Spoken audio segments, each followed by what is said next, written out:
자, 이제 수업을 시작하도록 하겠습니다. 지금 보이는 페이지가 여러분 교과서의 64페이지예요. 이 64페이지가 2학기 시험 범위의 시작입니다. 그 전까지는 1학기 시험 범위였고요. 여기서부터가 2학기 시험 범위예요. 여러분들 한번 적어 볼게요.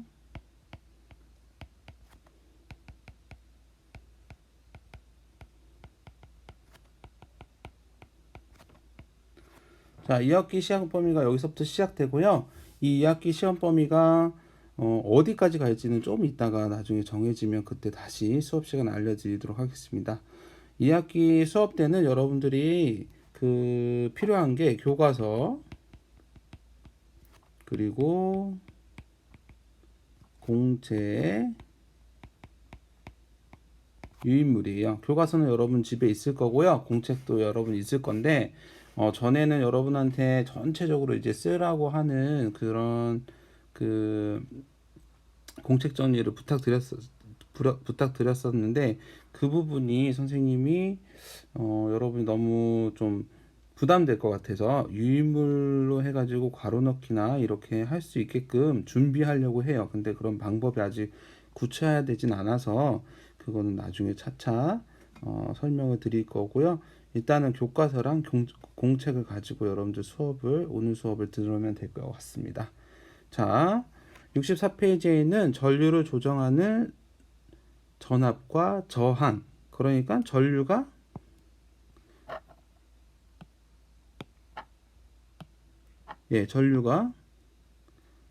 전압과 저항에 의해서 조절이 된다는 뜻이에요. 전압과 저항이 원인이 돼서 전류를 조절한다는 뜻입니다.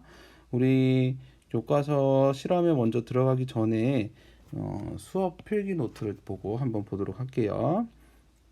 자, 전기와 자기 부분에서의 두 번째 단원에서 전류를 조절하는 전압과 저항, 여기서부터 시험범위라고 했죠. 첫 번째, 전류는 정의가 어떻게 됐어요? 앞에서. 전류의 정의. 네, 전하의 흐름이었어요. 초록색으로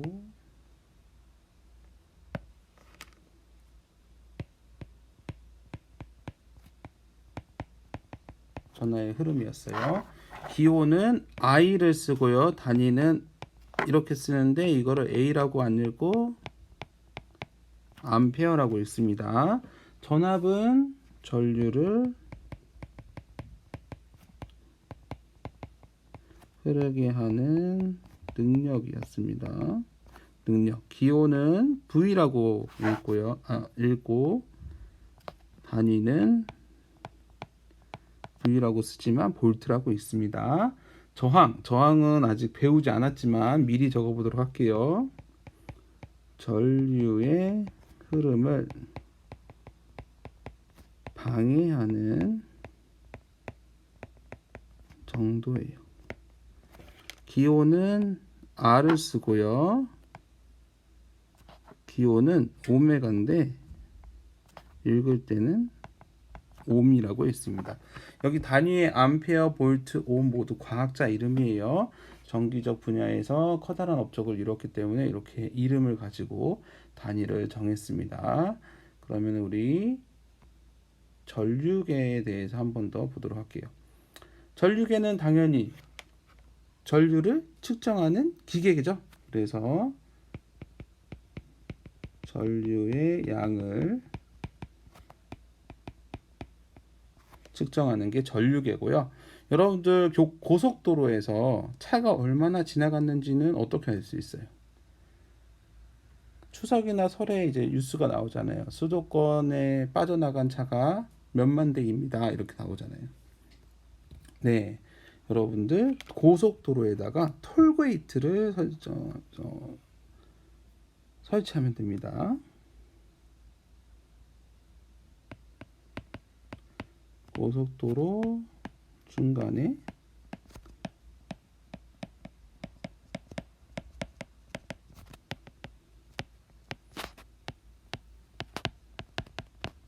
설치하고 측정하면 됐었죠.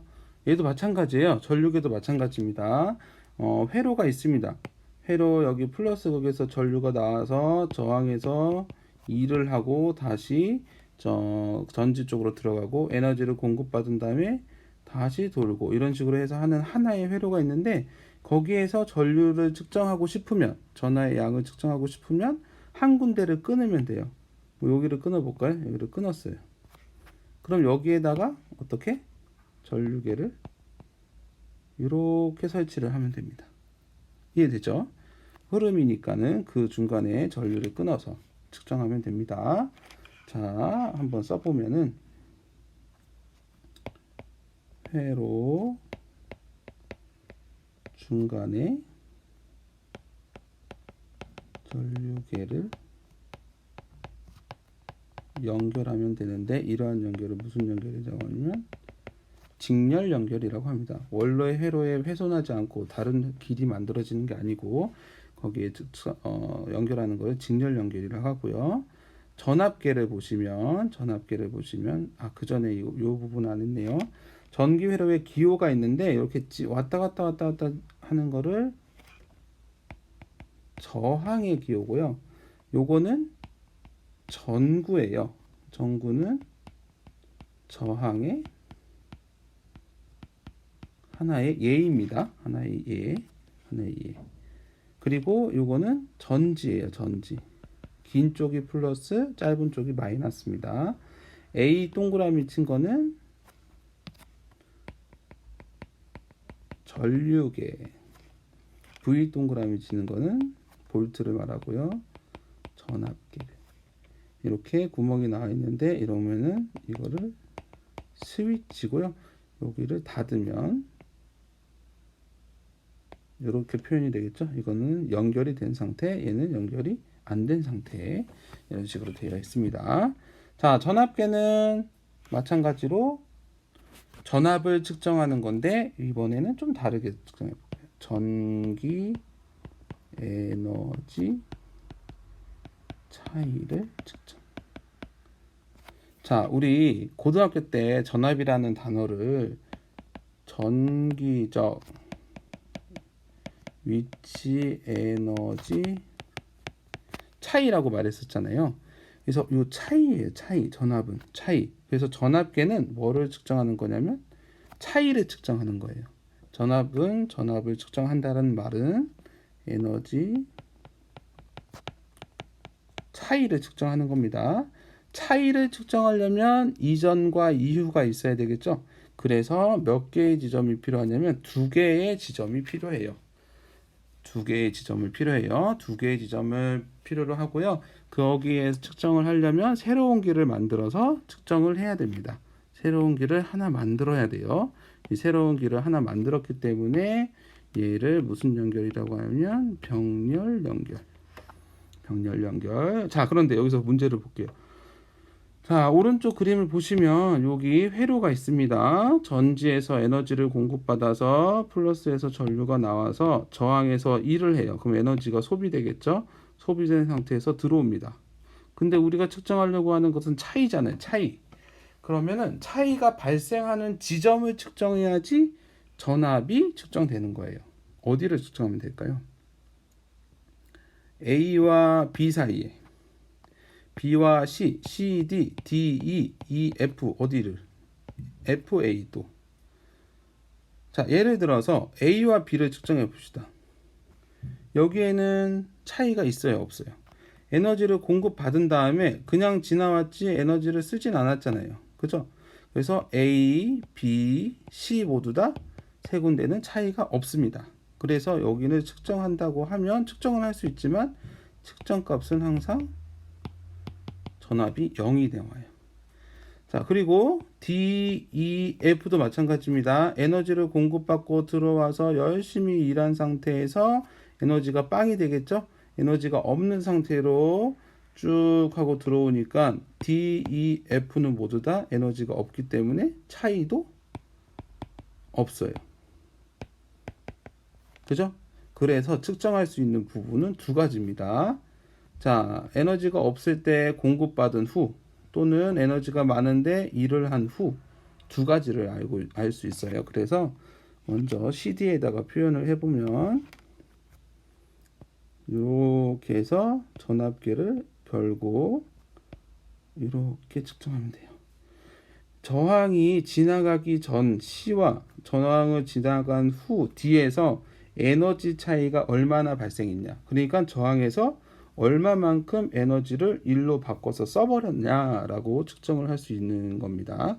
그래서 측정을 이렇게 하면 됩니다. 물론 여기 A와 F를 측정해도 됩니다. 그럼 전지에서 얼마나 공급을 받았는지에 대해서 알 수가 있어요.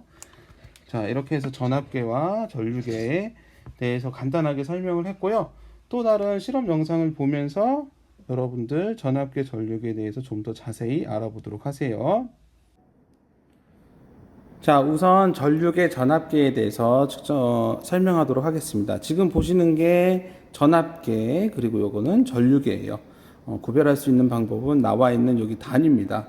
V라고 적혀 있는 볼트가 있으면은 전압계, A 암페어가 있으면은 전류계라고 되어 있죠.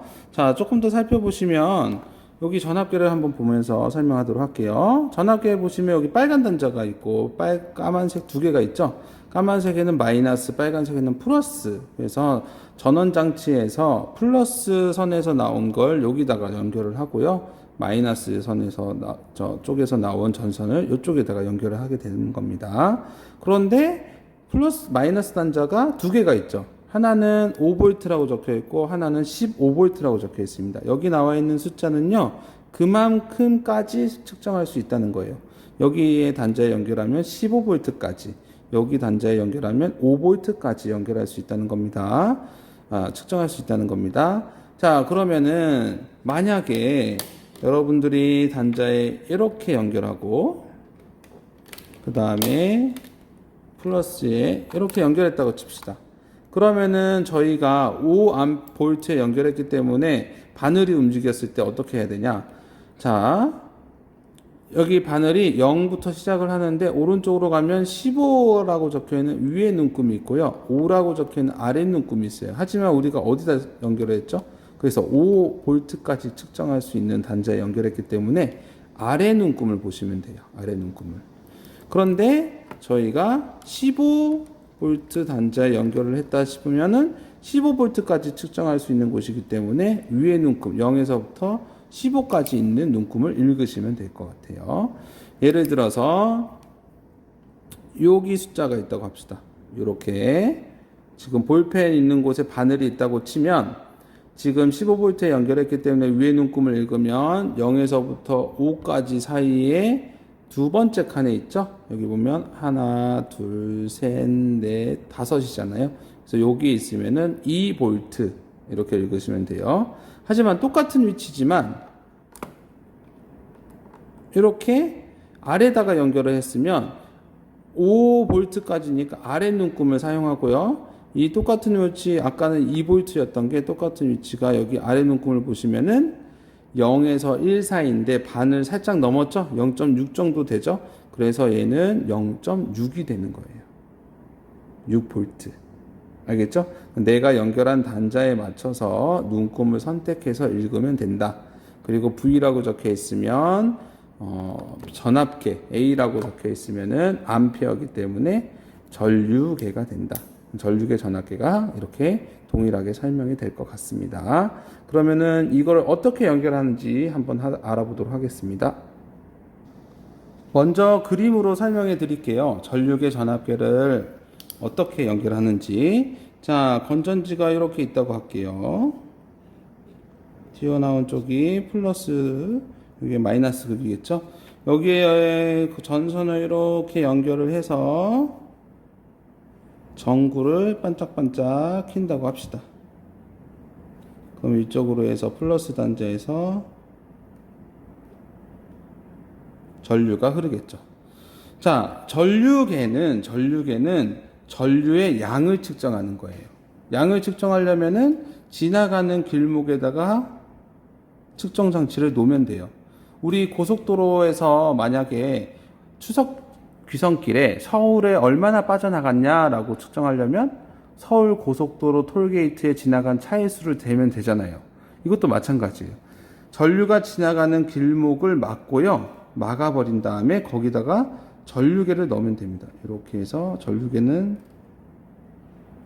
암페어, 이렇게 해서 전류계. 자, 그러면 전류가 지나가는 골목을 막고 전류계를 넣었죠. 그래서 전류의 양을 측정할 수 있습니다. 여기 길이 하나이기 때문에 여기서 측정하든 여기서 측정하든 여기서 측정하든 지나가는 양은 똑같습니다. 자, 이번에는 전압계를 측정할 건데, 전압, 예전에도 말했지만 고등학교 가면 이게 전기적 위치 에너지 차이라고 말했잖아요. 전압은 차이를 말하는 거예요. 차이를 알려면 어떻게 해야 돼요? 어떠한 이전과 이후 상황이 있어야지만 차이를 알 수 있겠죠? 전기 에너지가 줄어들고 많아지고 하는 차이가 있어야지만 그 측정할 수 있어요. 자, 그러면은 이전과 이후가 있으려면 두 지점이 필요합니다. 두 지점을 여기에다가 해볼까요? 여기를 기역 지점과 니은 지점이라고 할게요. 자, 기역은 전류가 나와서 전구에 들어가기 전이고요.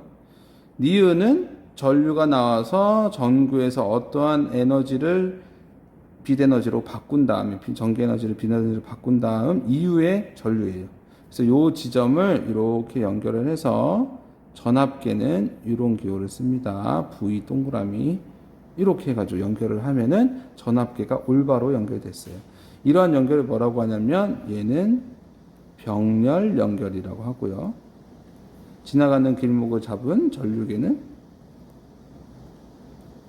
직렬 연결이라고 합니다. 자, 다시 말씀드릴게요. 전류계는 전류의 양을 측정하기 때문에 회로에 지나가는 길목을 잡아서 끊고 측정하면 됩니다. 그리고 전압계는 정기적 위치 에너지의 차이예요. 차이를 하려면 어떤 지점? 두 지점이 있어야 돼요. 그 두 지점을 측정할 때는 이렇게 일을 하기 전과 일을 한 후를 측정하면 됩니다. 그래서 기역과 니은을 잡고 이렇게 따로 선을 뺀 다음에 병렬 연결을 통해서 전압계를 연결하면 될 것 같습니다.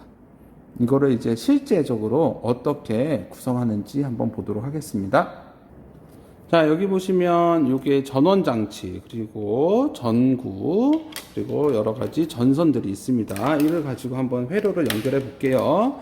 자, 일단 전원 장치, 여기는 DC라고 적혀 있기 때문에 다이렉트 커런트, 그래서 직접적인 흐름이죠. 이걸 뭐라고 하냐면은 직류라고 해요. 전류와 다릅니다. 직류, 직접적으로 흐르는. 나중에 반대는 교류가 있어요. 교류. 우리 집에서 사용하는 교류 전류. 직류 전원 장치예요. 파워 서플라이. 자, 여기에 대해 여기 플러스 단자, 마이너스 단자가 있습니다. 이렇게 써져 있어요. 플러스 마이너스라고. 자, 여기에서 플러스 단자에서 구별하기 쉽게 빨간색 선을 연결하도록 할게요. 빨간색 선을 하고, 마이너스 단자는 까만색 선을 이렇게 연결하도록 하겠습니다. 여기에 보시는 전구에다가 이렇게 끼우면은 회로가 완성됐어요. 그래서 회로가 완성되면 얘를 키면 불이 켜졌죠? 네, 회로가 잘 연결되어 있네요. 그러면 여기에 얼마나 만큼의 요 전선에 전류가 흐르는지, 전압은 어떤지에 대해서 알아보고 싶으면, 일단 전류계를 이용하는 전류는 지나가는 길목에서 한 군데를 잘라서 그곳에다가 놓으면 됩니다. 이거 선을 자를 수 없기 때문에 선을 하나 더 빨간색 선을 하고요. 이렇게 두 선을 만듭니다. 그래도 이렇게 연결하면 불이 켜지잖아요. 그죠? 네. 이 두 선을 끊고 전류계를 그 사이에 둬요. 근데 전류계에도 뭐가 있냐면 플러스가 있고 마이너스가 있어요. 이거 잘못 연결하면 바늘이 반대로 움직이는 겁니다. 그러면 고장 나기가 쉬워요. 자, 여기서 전원장치 플러스에 나온 요 선을 플러스 단자에다가 꼽고요. 그 다음에 요 마이너스 단자에서 이렇게 해서 전구를 통해서 오는 요 빨간색 선을 마이너스 단자에 꼽으면 되는데 어디에부터 한다고 했죠? 5A에 먼저 해야 돼요? 0.5에 먼저 해야 돼요? 예, 당연히 0.5A에다가 먼저 연결을 해야 됩니다. 측정 범위가 큰 부분에 단자 연결을 해야지 요 바늘이 고장나지 않고 전류계를 사용할 수 있어요. 자, 여기다가 이렇게 먼저 연결을 할게요. 그러면은 0.5죠? 다시요. 5A죠? 5A이기 때문에 측정이 되면 요 위에 눈금을 읽으면 됩니다. 한번 켜보도록 할게요. 자, 보이시나요? 네, 5A 연결했는데 요 정도 움직였네요. 그러면은 0에서부터 5를 측정할 수 있는 위의 눈금을 가지고 측정을 하는데 1과 0 사이의 반보다 한 칸 밑에니까 네, 4A가 되겠습니다. 0.4A. 0과 1 사이니까 0.4A. 이때 0.4가 분명하지 않다. 0.41인지 0.42인지 0.39인지 잘 모르겠다라고 싶으면은 이 범위가 아래 작은 단자의 0.5A 사이에 있잖아요. 0.4는. 그래서 얘는 옮겨가지고 이렇게 측정해도 됩니다. 측정을 해보니 바늘이 여기까지 움직였네요. 그런데 내가 0.5A 연결했기 때문에 0에서부터 0.5가 있는 아래 눈금을 읽으면 0.3에서 좀 지나서 0.35 정도 되네요. 0.35 정도의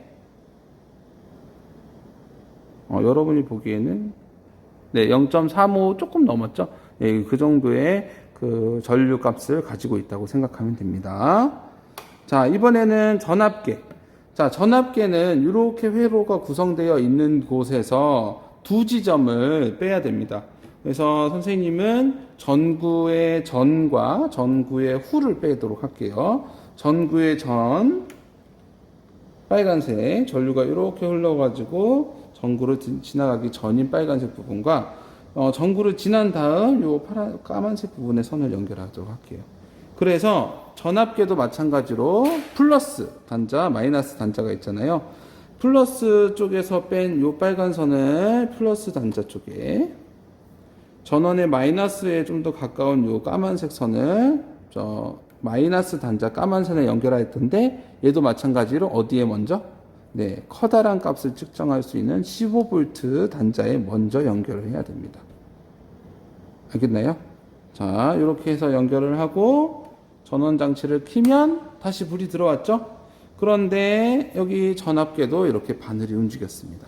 자, 이 상태에서 읽어보면 내가 15V에 연결했으니까 15V면 위에잖아요. 위에니까는 여기서 0, 5 사이에 한 칸 크게, 두 칸, 세 칸, 네 칸, 다섯 칸이에요. 근데 여기서 여기 커다란 한 칸을 지나고 작은 한 칸으로 들어가기 때문에 1.5V가 되어 있는 거예요. 얘도 마찬가지예요. 1.5V라는 값이 요 5V 사이에 있잖아요. 그러니까 여기에 연결을 해도 상관이 없고 여기에 연결하면 조금 더 정확한 값을 알 수 있습니다. 5V에 연결했기 때문에 아래 눈금인 0에서부터 5V 사이의 눈금을 보시면 1과 여기 0.5 선에 딱 들어가 있죠. 그래서 0.5가 조금 안 되는 값을, 1.5가 조금 안 되는 값을 가지고 있습니다. 그래서 1.5V 이런 식으로 해가지고 값을 읽어낼 수 있어요. 자, 이렇게 전류계와 전압계는 연결 방식이 서로 다릅니다. 전류계는 직렬 연결, 지나가는 선의 어느 한 지점에다가 연결을 하면 되고요. 전압계는 병렬 연결, 회로에서 두 지점을 선택하고 두 지점에서 따로 선을 연결한 다음에 병렬 연결을 해야 된다는 거 알아두시면 되겠습니다. 자, 실험 선생님이 찍은 영상을 보고 전압계 전류계에 대해서 다시 잘 알 수 있었죠? 그러면 한 번 더 정리해 보도록 하겠습니다. 전압계 전류계의 사용입니다. 어떻게 사용하는지. 첫 번째, 단자의 전선을 연결할 땐 플러스 마이너스를 바르게 연결한다. 밑에 그림에 한번 표현을 해볼게요. 자, 플러스 극에서 전류가 나와서 이렇게 들어갈 거잖아요. 그때 전류계를 연결할 때는 어떠한 특정한 점을 지우라고 했죠. 직렬 연결을 해야 되기 때문에 여기서 전압계를 이렇게 연결할 건데, 전압계 플러스가 플러스 쪽에 가까운 쪽, 마이너스 단자를 마이너스 쪽에 가까운 쪽. 그러면은 여기 플러스와 여기 플러스가 가깝잖아요. 마이너스와 여기 마이너스가 가깝고, 그래서 이렇게 연결하면 됩니다. 그리고 두 번째로는 전압계를 측정할 때 이렇게 해서 새로운 선을 만들어서 병렬 연결을 해야 돼요. 그 병렬 연결 사이에다가 전압계를 넣을 텐데, 전압계를 연결할 때도 마찬가지입니다. 플러스에서 가깝기 때문에 여기에다가 플러스 단자를 연결하고, 그리고 전지의 마이너스 부분은 여기에 가깝죠. 그래서 여기에다가 마이너스 단자를 이렇게 연결합니다. 그래서 단자의 전선을 연결할 때는 플러스 마이너스를 바르게 연결한다. 빨간색이 플러스고 마이너스가 두 개의 단자가 있었어요. 근데 이 두 개의 단자 중에 누구를 먼저 연결한다고요? 처음에는 측정 범위가 큰 또는 넓은 단자에 연결을 합니다. 그리고 연결한 단자에 맞는 눈금을 가지고 값을 읽으면 돼요. 이렇게 해서 전압계 전류계의 사용에 대해서 알아보았습니다. 자, 64페이지의 실험에 대해서 말씀드리도록 하겠습니다. 지금 보시는 거는 니크롬성 저항판입니다. 니크롬성 저항판이 이렇게 지그재그로 되어 있는데, 여기에 니크롬선이 하나, 동일한 니크롬선이 이렇게 연결이 되어 있어요. 예를 들어서 여기에 연결을 하면은 요 두 가지 선을 사용한다고 하면 이렇게 연결을 했어요. 그러면은 여기서부터 전류가 흘러서 이쪽에서 마무리되고 전선을 통해서 빠져나가게 되잖아요. 그럼 그 사이에 저항값은 여기 적혀있는 10ohm이 되겠어요. 15. 근데 우리가 이렇게 해서 사용을 한다고 하면 전류가 들어와서 저항 두 개를 거치잖아요. 그래서 두 개를 거치기 때문에 여기 적혀있는 것처럼 20ohm의 값을 가지고 있습니다. 그래서 30, 40, 50ohm의 값을 가지고 있어서 저항을 변화시킬 수 있는 니크롬선 저항판입니다. 자, 요거를 한번 연결해 보도록 할게요. 자, 일단은 전원장치의 플러스에 빨간선을 연결하고, 전류도 측정해야 되기 때문에 플러스에서 나온 선을 전류의 플러스에, 그리고 플러스에서 다시 나와서 마이너스 단자에 연결한 요 선이 저항판에 이렇게 들어가겠죠. 먼저 시범을 가지고 실험하도록 하겠습니다. 그리고 요 선이 마이너스 단자로 이렇게 해서 들어가면 될 거예요. 그리고 여기가 우리가 알고 싶은 전압계도 필요하죠. 저항에서 일을 하기 전과 저항에서 일을 한 후에 연결 단자 사이에 전선을 연결하고요.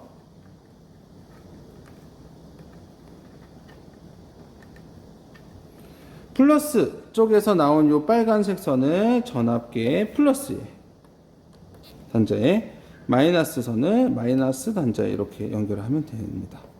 첫 번째로는 이렇게 큰 값에 큰 범위를 측정할 수 있는 곳에다가 단자를 연결하면 되겠죠. 자, 전원 장치를 딱 켜볼게요.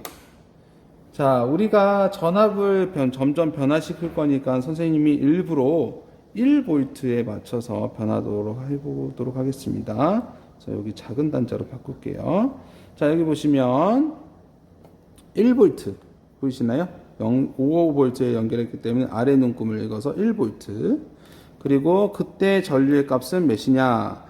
5V에 연결해서 너무 작게 보이니까 선생님이 여기로 옮길게요. 자, 이러면은 아래 눈금을 읽어서 0.1 사이 0.05를 좀 지나니까 0.07이 되겠네요. 0.07 값입니다.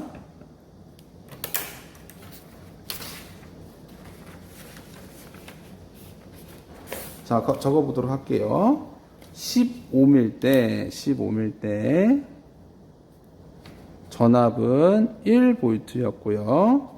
전류는 0.07A였습니다.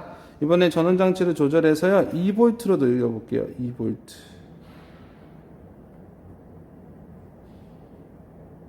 자, 여기 보시면 2V로 맞췄죠? 예, 2V일 때는 전류의 값이 어떻게 되냐? 0.1을 넘었네요. 0.154, 한 칸 밑이니까 0.14. 1.14가 되겠죠? 다시 할게요. 0.14가 되겠습니다. 2V일 때는 0.14A. 저항 값은 그대로. 자, 다음은 전원장치를 조절해서 3V로 넘어가도록 할게요. 3V. 자, 3V로 넘겼습니다. 여기 보시면 3V. 그랬을 때 전류 값은 다시 올라갔네요. 0.2까지 올라갔네요. 0.2. 자, 적어 보시면 저항의 변화 없이 3V로 옮기니까 0.2A까지 올라갔어요. 마지막으로 한 번만 더 해볼게요. 4V로 증가시켰습니다. 4V로 증가시켰죠. 그랬을 때 전류의 값은 0.2와 0.3 사이고 반을 넘어갔고요. 두 칸을 지나갔으니까 0.27 되겠습니다. 0.27A. 4V일 때 15mm 때. 됐죠? 자, 이번에는 저항을 긴 걸 사용해 볼게요. 그러면 여기 두 칸을 지나가겠죠? 저항 값이 커졌습니다. 그럴 때 아까와 같이 전압을 1V로 맞춰 보도록 할게요. 자, 두 번째 실험 25mm 때 1V를 걸어주니까 전류의 값이 0.5가 안 되죠. 0.05도 안 되죠. 0과 0.1 사이인데 그 반을 못 지나가니까 0.04A가 될 것 같고요. 이번에는 2V까지 늘려줄게요. 자, 이렇게 해서 전압계에 2V가 걸리게끔 해놨습니다. 그랬을 때 전류의 값은 0.05로 좀 지나서 0.07 정도 되겠네요. 0.07A. 2V일 때, 25mm 때. 자, 다음은 전압을 3V로 돌려줄게요. 네, 그랬을 때는 전류계 값이 0.1까지 올라갔습니다. 25를 그대로 두고 3V를 해주니 0.1A까지 올라왔어요. 자, 마지막으로 전압계를 4V로 맞춰놓으면 4V가 됐죠? 4V를 맞춰놓으면 전류의 값이 0.1을 넘었네요. 0.13 정도? 0.13A 정도. 자, 이 실험을 정리한 걸 보시면 이렇게 저항을 10으로 뒀을 때 전압을 점점 늘리니까 전류의 값도 같이 늘어나는 걸 볼 수 있고요. 저항을 20으로 두더라도 전압을 늘려 가니까 전류의 값도 점점 늘어가는 걸 알 수 있습니다. 이를 한번 그래프에 그려보도록 할게요. 자, 그러면은 65페이지에 아까 방금 측정한 기록들을 가지고 표시해 보도록 하겠습니다. 선생님이 교과서 내용이랑 조금 다르게 했는데요.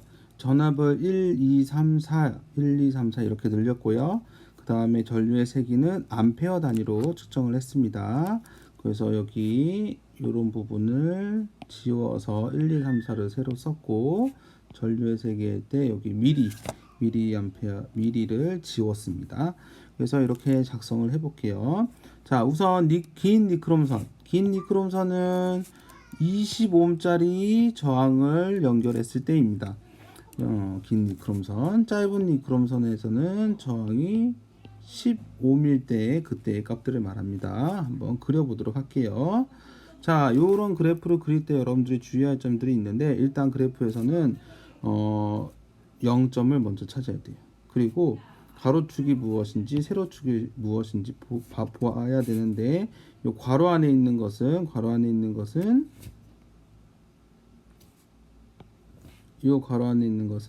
단위예요, 단위. 근데 여기 미리암페어가 아니죠? 그래서 미리를 지워야겠죠. 예, 암페어 단위로 했습니다.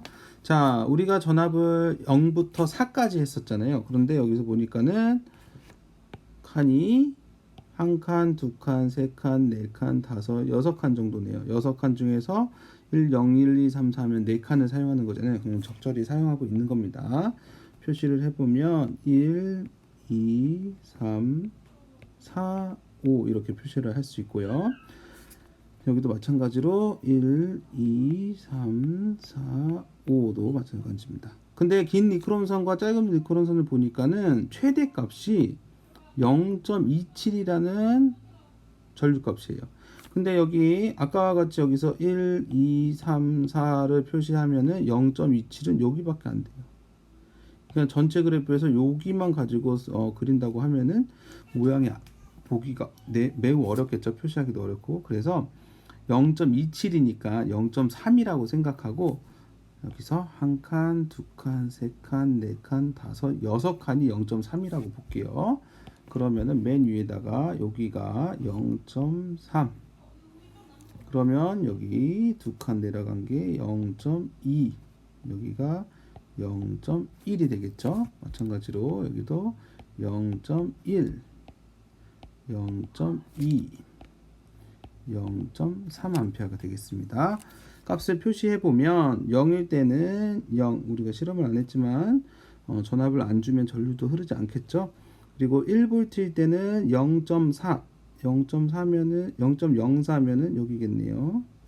그 다음에 2V에서는 0.07 여기고 3V일 때는 0.1, 4V일 때는 1.3 이렇게 되겠습니다. 또 여기 두 번째 짧은 니크롬선일 때 1V일 때는 0.07이면 여기고요. 1.4 2V에서 0.14면 여기 3V일 때 2, 4V에서 0.27이니까 이쪽이 되겠죠. 자, 이렇게 점을 표시를 해보면 이 점들을 지나는 직선을 만들 수 있을 거예요. 선생님이 파란색으로 한번 해볼게요. 여기서부터 이렇게 지나는 직선 되죠? 여기서부터 쭉 끝에 지나는 직선 이렇게 해가지고 직선을 구할 수 있었습니다. 자, 이제 그 밑에 한번 보도록 할게요. 자, 두 그래프에서 공통점과 차이점을 해보자. 공통점이 뭡니까?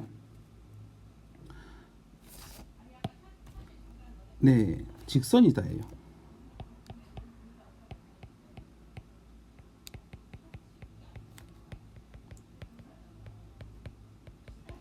차이점은 같은 직선이긴 하지만 기울기가 달랐죠. 네, 기울기에 차이가 있다.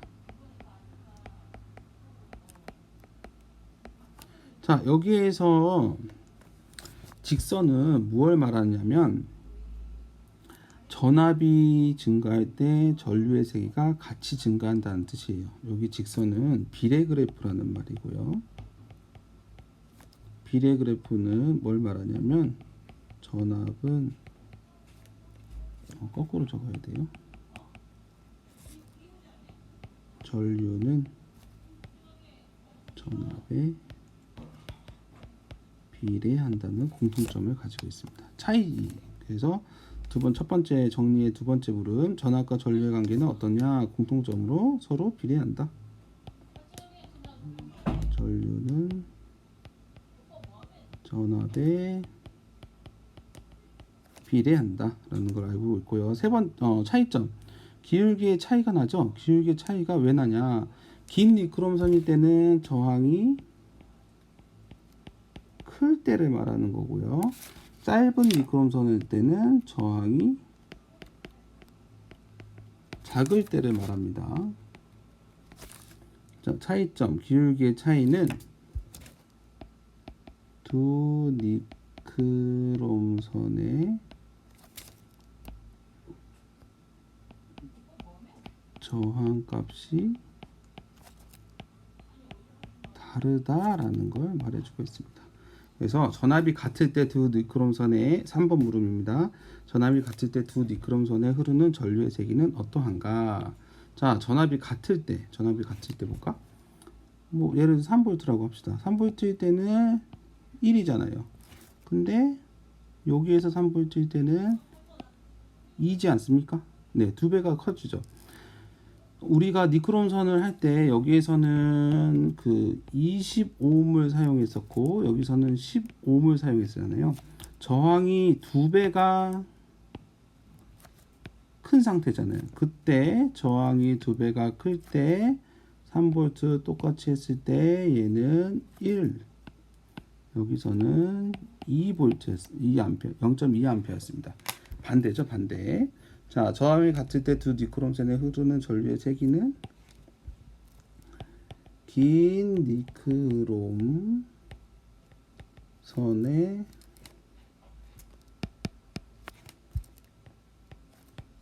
흐르는, 이렇게 글씨가 많이 틀릴까요?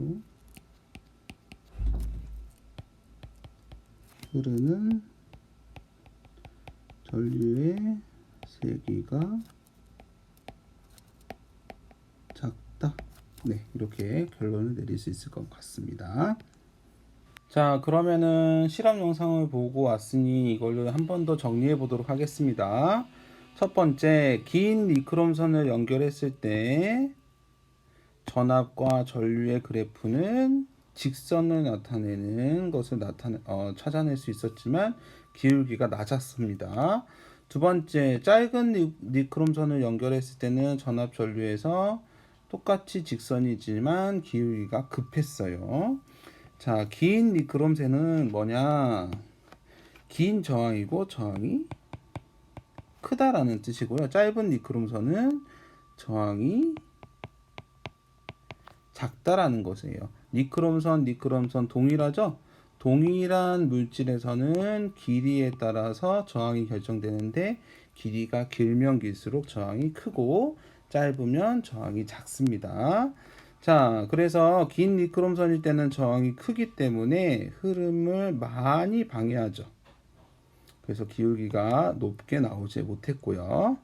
짧은 니크롬선일 때는 저항이 작기 때문에 전류의 흐름을 조금 방해합니다. 그래서 기울기가 아주 급한 값을 얻어낼 수 있었습니다.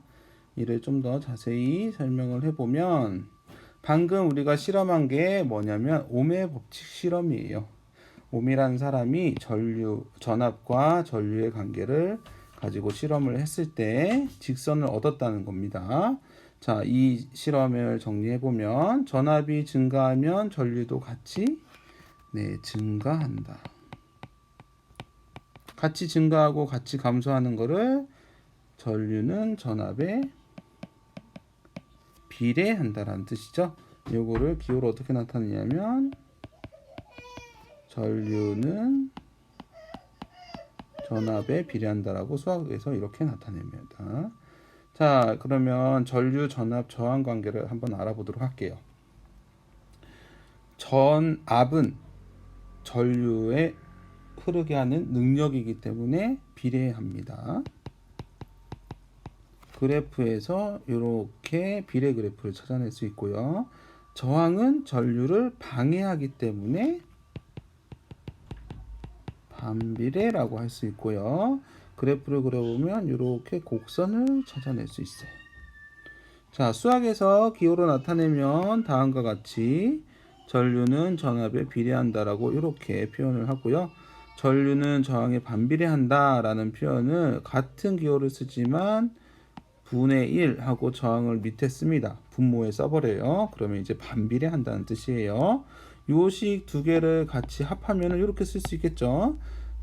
분자에는 전압, 분모에는 저항이라고 쓰고 비례 기호를 쓰면은 전류는 저항에 반비례, 전류는 전압에 비례한다라는 것을 한꺼번에 나타낼 수 있는 거예요. 요 수학에서 이 기호를 비례상수 1, 뭐 수학에서 이렇게 하긴 하는데 등호로 나타낼 수 있어요.